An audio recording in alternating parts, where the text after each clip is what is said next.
이제 모두 일어나셔서 하나님의 말씀을 받겠습니다. 오늘 받을 하나님의 말씀은 시편 93편 3절에서 4절 말씀과 요한계시록 1장 7절 말씀입니다. 먼저 시편 93편 3절에서 4절 말씀을 받들어 봉독하겠습니다. 여호와여, 큰 물이 소리를 높였고 큰 물이 그 소리를 높였으니 큰 물이 그 물결을 높이나이다. 높이 계신 여호와의 능력은 많은 물소리와 바다의 큰 파도보다 크니이다. 아멘. 요한계시록 1장 7절을 봉독합니다. 볼지어다 그가 구름을 타고 오시리라. 각 사람이 눈이 그를 보겠고 그를 찌른 자들도 볼 것이요 땅에 있는 모든 족속이 그로 말미암아 애곡하리니 그러하리라. 아멘. 이는 살아계신 하나님의 말씀입니다.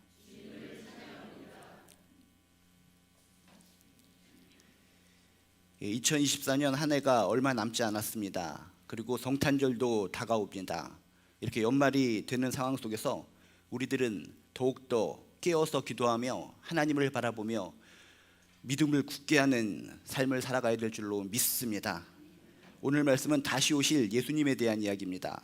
다시 오실 예수님에 대한 이야기를 통해서 다시금 경각심을 가지시고 깨어서 기도하며 살아가야 될 이유를 꼭 발견하시기를 주님의 이름으로 축복합니다.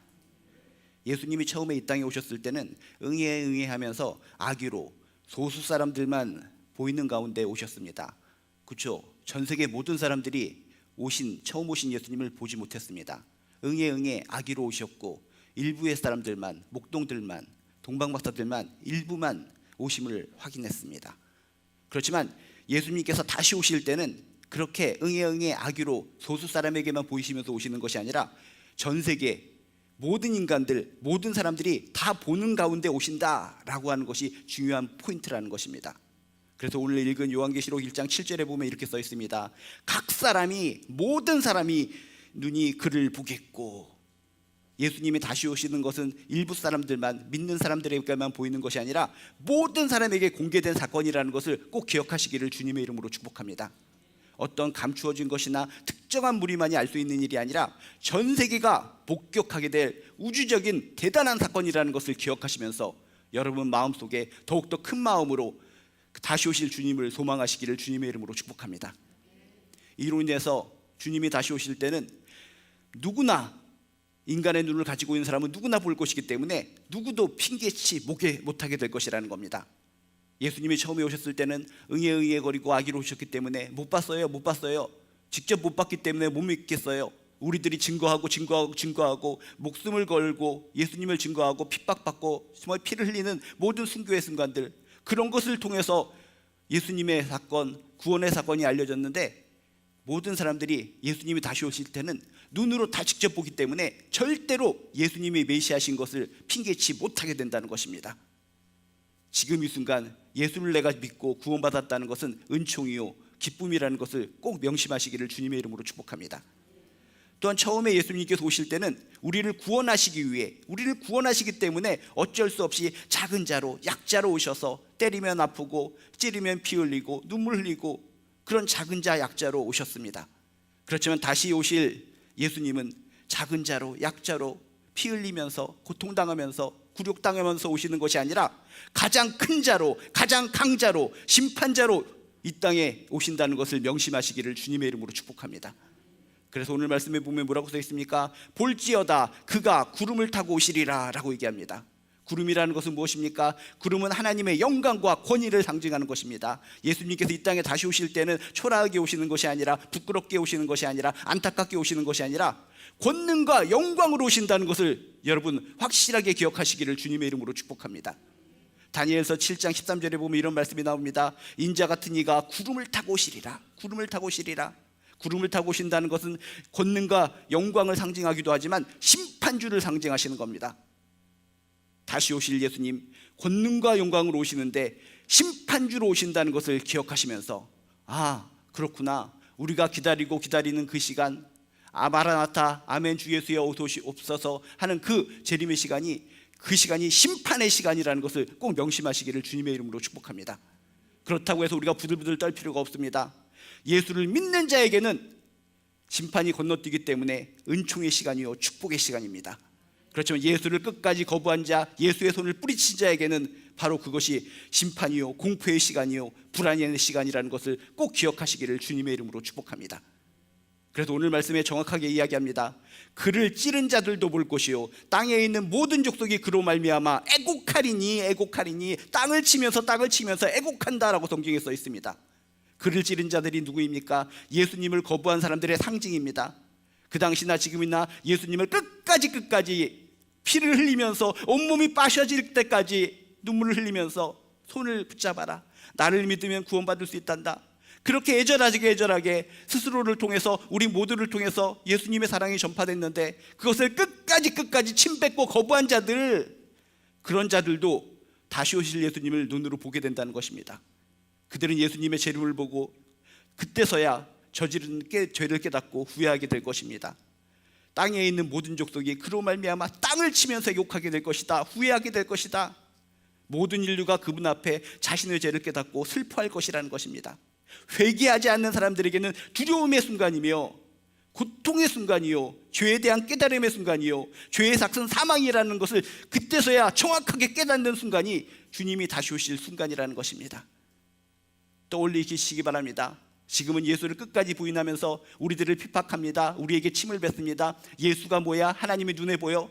각종 다양한 방법을 통해서 정신적으로 우리에게 핍박을 주고 육체적으로 핍박을 주고 손해를 주는 그 무시무시하게 우리를 갖다 굴복시키는 그 사람들, 예수님께서 다시 오실 때는 그들에게는 애곡하는 순간이 된다는 것입니다.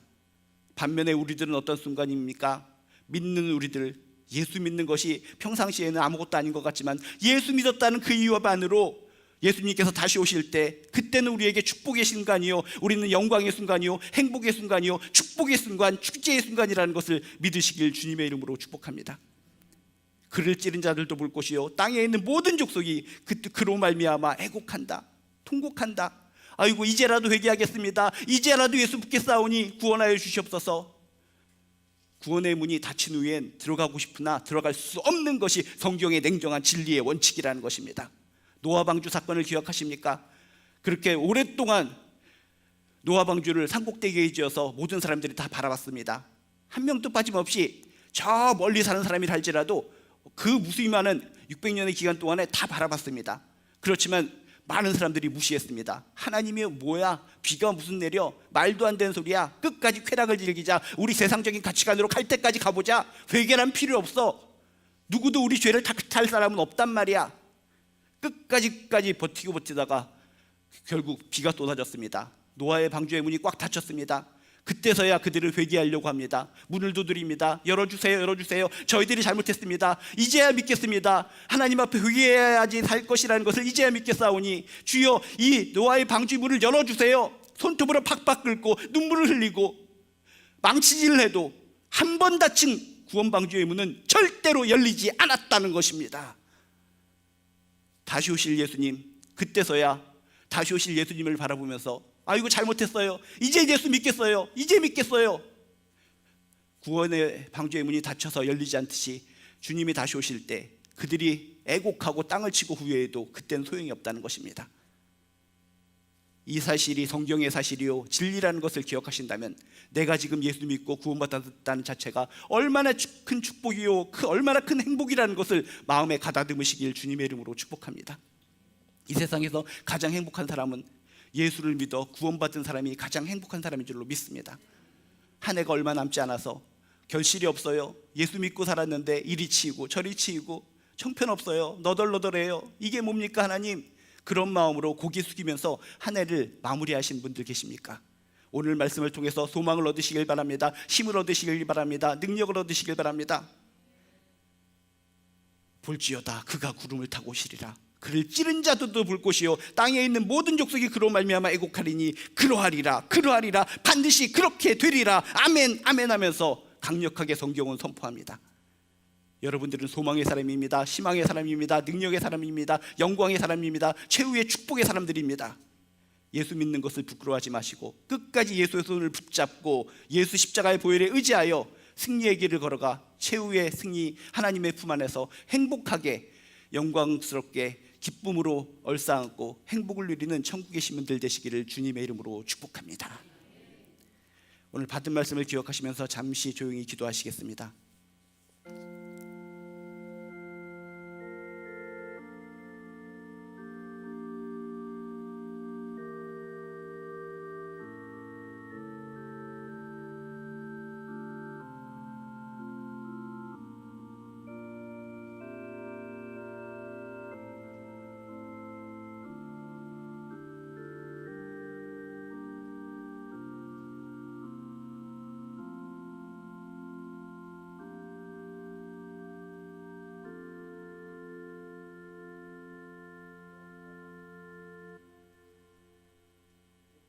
를 시작하겠습니다. 다 함께 찬송가 228장 1절을 찬양합니다.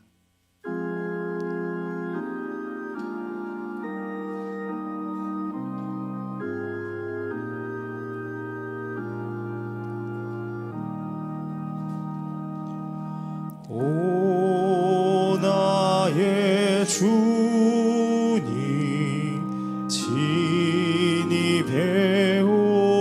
진입해오니 영원한 세계 밝히 나타나 한없는 은혜 길이 누리니 주님께 모든 염려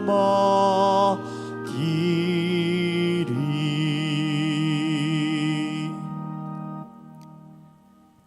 다 함께 교독하심으로써 거룩한 식사를 시작하겠습니다. 성령의 충만을 더 느끼기 원하는 여러분을 이 거룩한 식사에 초대합니다. 이 식사에는 사랑의 교제와 진실한 화해와 성령의 능력을 다 함께 나누게 됩니다. 성부, 성자, 성령 삼위이체이신 하나님, 감사와 기쁨으로 주님 앞에 나아갑니다. 거룩한 식탁을 통해 주님께서 여러분과 함께 하시길 바랍니다. 거룩한 식탁을 통해 주님께서 목사님과도 함께 하시길 바랍니다. 그리스도께서 약속하신 성령을 다시 보내사 복음의 기쁜 소식이 증인이 되게 하셨습니다. 성령의 충만함을 힘입어 거룩함과 의로움과 영생의 후사를 누리게 하셨습니다. 때로는 우리가 주님을 멀리 떠나도 주님은 언제나 우리를 사랑해 주셨습니다. 그렇기에 이 땅 위에 온 백성과 하늘의 거룩한 성도 또한 천사들과 함께 부활하신 주님의 이름을 소리 높여 찬양합니다. 주님께서 자신의 몸을 내어주시던 밤 떡을 손에 드시고 감사기도를 드린 다음 떼어 제자들에게 주시며 말씀하셨습니다. 받아 먹어라. 이는